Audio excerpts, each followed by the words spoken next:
दूर गांव में शिवराम नाम का एक व्यक्ति रहा करता था। शिवराम इतना दान पुण्य करने में विश्वास रखता था कि गांव का हर कोई उसकी तारीफ करता। उसके पास भले ही अपने खाने को कुछ ना हो, लेकिन वो दूसरों की मदद करने में कभी पीछे नहीं हटता। एक दिन सुबह जैसे ही शिवराम खाना खाने बैठा, दरवाजे पर एक बूढ़ा भिखारी आता है। कुछ खाने को दे दो बेटा, कल से भूखा हूँ, अब तो चला भी नहीं जा रहा। काका अंदर आइए, मेरे साथ बैठकर खाना खाइए। अरे बेटा, इतने से पेट नहीं भरने वाला, मैं आगे कहीं और मांगूंगा। आप ही खा लीजिए ये खाना, मैं भूखा रह लूंगा। रात में मैंने थोड़ा खा लिया था। वो अपनी थाली भिखारी को दे देता है। भिखारी दोनों हाथों से खाना खाने लगता है और कहता है, भगवान तुम्हें खुश रखे बेटा, तुम सच्चे दानी हो। भिखारी चला जाता है। शिवराम को भूख तो लग रही थी, लेकिन मन को संतोष था। अब शिवराम निकलता है कुछ काम की तलाश में। रास्ते में उसे गांव का बलवीर अपनी पत्नी से कहता सुनाई देता है, कब से अकेला अनाज की बोरियां ढो रहा हूँ। अब शिवराम को बुलाता हूँ, उसे तो लोगों की मदद करने की आदत है। भाई थोड़ी मदद कर दो, थक गया हूँ। शिवराम फौरन मदद करता है। बोरिया खेत से घर पहुंचाने में मदद करता है, खुद भूखा और थका होने के बावजूद।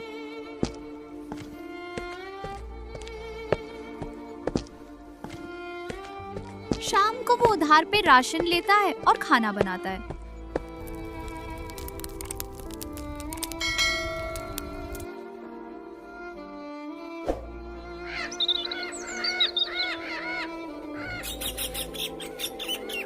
सुबह गांव में शोर होता है। रघुवीर अपनी पत्नी कमला को मार रहा था। शिवराम बीच बचाव करता है, रघुवीर को एक तमाचा मारता है। गांव वाले ताली बजाते हैं। शिवराम ने बिल्कुल सही किया। लोग शिवराम से कहते हैं, तुम्हें ही गांव का अगला मुखिया व सरपंच बनना चाहिए। सबका समर्थन मिलता है, लेकिन पुराना सरपंच विजय सिंह जलने लगता है। वो अपने नौकर हरिया से कहता है, इस शिवराम को गांव से निकाल फेंकूंगा। चुनाव होता है और गांव वाले शिवराम को नया सरपंच बना देते हैं। विजय सिंह बदले की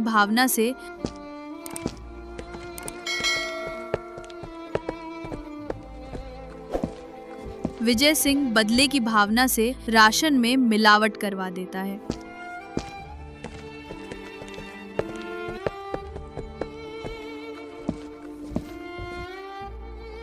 शिवराम को कुछ नहीं पता। लोग पहले खुश होते हैं, लेकिन अगले दिन गांव में कोहराम मच जाता है। शिवराम ने मिलावटी राशन दिया है। शिवराम पर आरोप लगते हैं। गांव वाले उसे गांव से निकाल देते हैं। शिवराम, तुम पर हमने कितना विश्वास किया है और तुमने हम लोगों के साथ कितना गंदा काम किया। निकल जाओ इस गांव से और दोबारा नजर भी मत आना गांव। शिवराम गांव छोड़कर चला जाता है और सोचता है कि ये सब काम किसने किया, इसका पता तो लगा कर रहूंगा।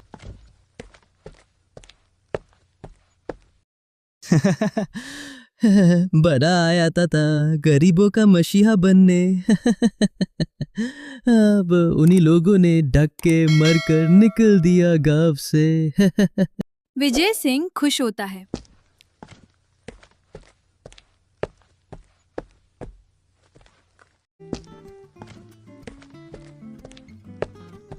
शिव भाई, सुना है शिवराम ने आत्महत्या कर लिया है।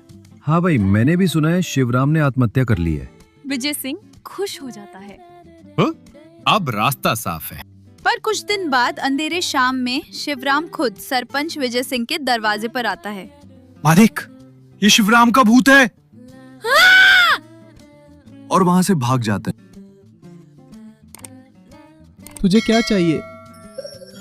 सब कुछ मैं तुझे दे दूंगा, मुझे मत मारो, मुझे मत मारो। तब विजय सिंह सारी बात बताता है कि कैसे कैसे उसने राशन में मिलावट करी थी। अब तुझे यही सारी बात गांव वालों के सामने बोलना होगा।